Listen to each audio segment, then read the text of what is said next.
Assalamualaikum warahmatullahi wabarakatuh. Alhamdulillah kita bertemu kembali pada pertemuan ke-10 pada mata pelajaran sejarah peminatan.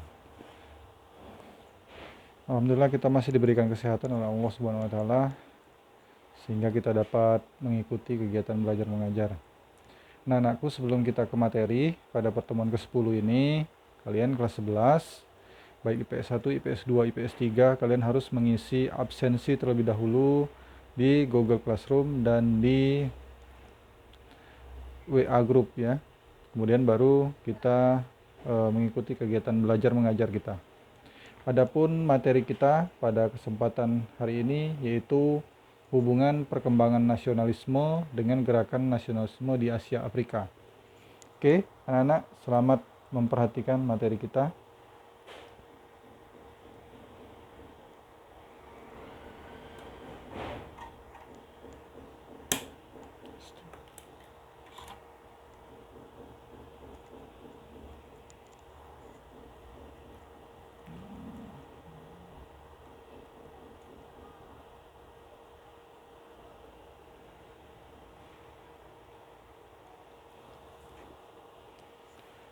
Oke, materi kita pertama ini adalah hubungan perkembangan nasionalisme dengan gerakan nasionalisme di Asia Afrika. Nasionalisme dapat diartikan sebagai paham yang mengutamakan cinta tanah air. Nah, sebagai ideologi modern, nasionalisme mampu menciptakan persatuan bangsa.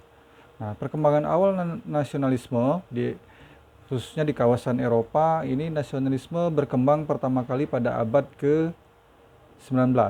Nah, perkembangan nasionalisme dimulai dari Revolusi Prancis dan Revolusi Industri di Inggris. Nah, untuk di kawasan Asia dan Afrika, nasionalisme mulai berkembang setelah pembukaan terusan Suez di Mesir pada tahun 1869. Nah, gerakan nasionalisme di berbagai kawasan.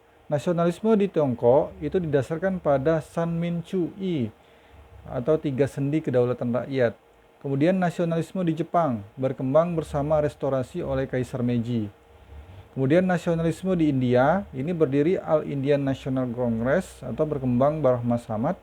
Kemudian yang ketiga berasal dari pemikiran Mahatma Gandhi. Nah, ini nasionalisme di Turki. Dimulai dari upaya gerakan Turki Muda pada abad ke-19. Nah, salah satu tokoh nasionalis Turki adalah Mustafa Kemal Pasha. Namun ini adalah proses berakhirnya masa khalifah di Turki ya, di Timur Tengah. Nasionalisme di Indonesia semakin diperkuat sejak kemunculan organisasi pergerakan nasional. Hubungan perkembangan pan-islamisme dengan gerakan nasionalisme di Asia Afrika. Nah, pan-islamisme merupakan paham yang bertujuan mempersatukan umat di seluruh dunia. Nah, jadi paham-paham yang terakhir ini adalah pan-islamisme. Nah, kemudian pan-islamisme digunakan untuk mempertahankan kepentingan politik dan usaha membangkitkan kembali sistem kekhalifahan pada masa 4 khalifah besar atau Khulafaur Rasyidin. Tokoh pan-islamisme 1 Jamaluddin Al-Afghani, 2 Rashid Ridho, 3 Hasan Al-Banna. Pengaruh pan-islamisme terhadap gerakan nasionalisme di Asia dan Afrika.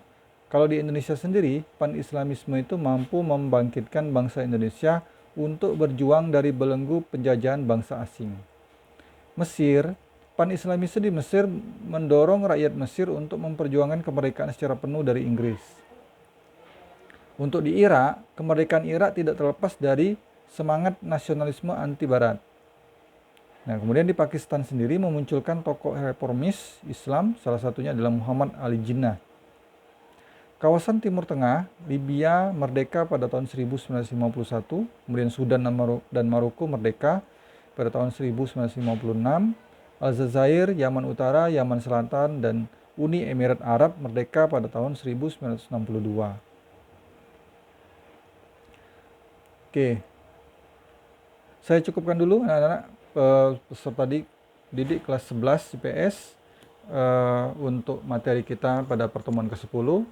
Mudah-mudahan ini bermanfaat. Untuk selanjutnya kalian harus mengerjakan 2 soal, nanti ada evaluasi di deskripsi nanti saya buat. Dan hari ini jangan lupa kalian like, komen, dan subscribe, karena kalau di subscribe kalian akan mendapatkan video ini dengan dahulu gitu ya, sebelum ini diposting. Jadi banyak kegunaannya video-video ini. Mudah-mudahan nanti pada kegiatan belajar mengajar kita ini dapat membantu untuk mempermudah kalian mengerjakan soal ya. Saya akhiri, wabillahi taufik wal hidayah. Wassalamualaikum warahmatullahi wabarakatuh.